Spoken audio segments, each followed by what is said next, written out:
سلامونه ملګرو دا نه د فلسطین خبره ده نه د کشمیر نه د چچنیا نه د بوسنیا نه د جنگ بلکې دا زموږ او تاسو د بې ایمانۍ دو نمبرۍ منافقورۍ حوالې سره یو ضروري خبره ده.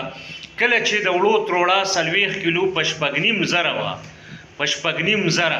نو په بازار کې روټۍ ډبل روټۍ په 40 روپۍ وه. اوس چې هغه وړه نن د یو مشر د وینا مطابق د شپږ نیم زرو په ځای باندې 2600 ته راغلي دي نو روټۍ په 10 روپۍ ده. دغه فرق چې کوم دی نو دا د 60% پورې په وړو په قیمت کې فرق راغلی. دغسې 15-20% د ډلډاو په قیمت کې فرق راغلی. دغسې په تېره میاشت کې بجلی هم 6 روپۍ یونټ کمه شوې ده. دا ټول سایکل چې موږ میلاو کړو نو پکار ده چې د روټۍ په قیمت کې چې دې نه بغیر بیخي ګزاره نه کېږي. دا بیکریز چې کوم جوړېږي د وړو نه د دغه سره تړلي پروډکټس او بای پروډکټس ډلډا ارزان شوي دي، ورسره بجلی ارزان شوي ده، چکۍ تاویږي، ماشین تاویږي، گاړی زغلي زه چلو پټرول نه دي ارزان شوي. خو دغه وړه چې کله فینش پروډکټس ته ځي نو د دغې په 2-3 موادو کې ارزاني راغلي ده.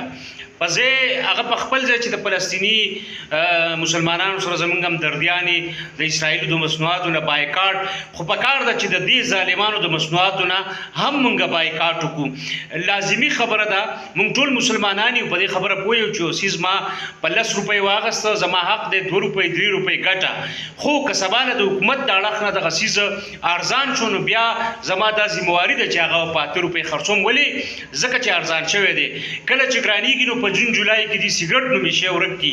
ځکه حکومت یو پالیسي د هیلت حوالې سره دا ده چې هر وخت هر کال سیګرټ ګرانوي، خو دوی په جون جولای کې ورکوي. یعنی په دې خاطر چې هغه ارزان ریټ کې میلاو شوي څیزونه بیا په جولای کې ګران خرڅ کړي د بجټ نه وروسته. نو دا ظالمان دي.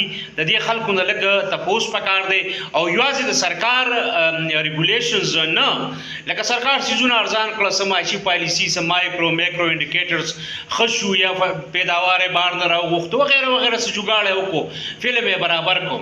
بیا ایڈمنسټریشن هم زه چلو یا ورسره وسایل کم دي اپسې ګرځېدی نه شي یا یو پیر په چاپه ولګوله. خو دغه خلک چې بیا راوځي او بیا د مصنوعاتو د بایکاټ او د حق او د باطل او د خبرې کوي نو کم از کم دغه بیا لږ شرم پکار دی او دغه لږ تپوس هم پکار دی چې دنیا په هغه سر کې زما مسلمان رور باندې ظلم کیږي. زه هم خلاف یم، ته هم خلاف یې، ته هم خبره کوې، زه هم خبره کوم، خو د دنیا په دې ګوټ کې ته زما سره ظلم کوې، ته زما سره زیاتې کوې. یعنې سره د دې چې د یو روټۍ ګردو پیش 4-5 څیزونه ارزان شوي دي نو بیا د دې په قیمت د 50% نه د 80% پورې اثر ولې نه دی پرېوتی؟ پکار ده چې دا اثر ور باندې پرېوځي. د لرګي قیمت، د ایندن قیمت، د ګیس قیمت هغه لګیا دی کمیږي. د جیم په مقابله کې دا کم چې LPG دا او دا بل د کور ته تلو والا ګیس دی د دې په قیمتونو کې کمی راغلی، د بجلی په قیمتونو کې کمی راغلی، د ډلډاو په قیمتونو کې کمی راغلی، د وړو په قیمتونو کې کمی راغلی.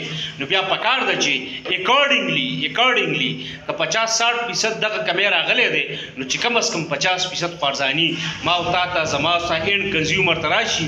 خاص کر هغه مزدوران چې هغوی په 200-300 روپۍ باندې په مشکله په بازار کې دیاړي مزدوري کوي، شپه ورځ په بازار کې تېروي، د هغوی د خپلې خېټې نه روټۍ کټ کوي خپلو بچو له.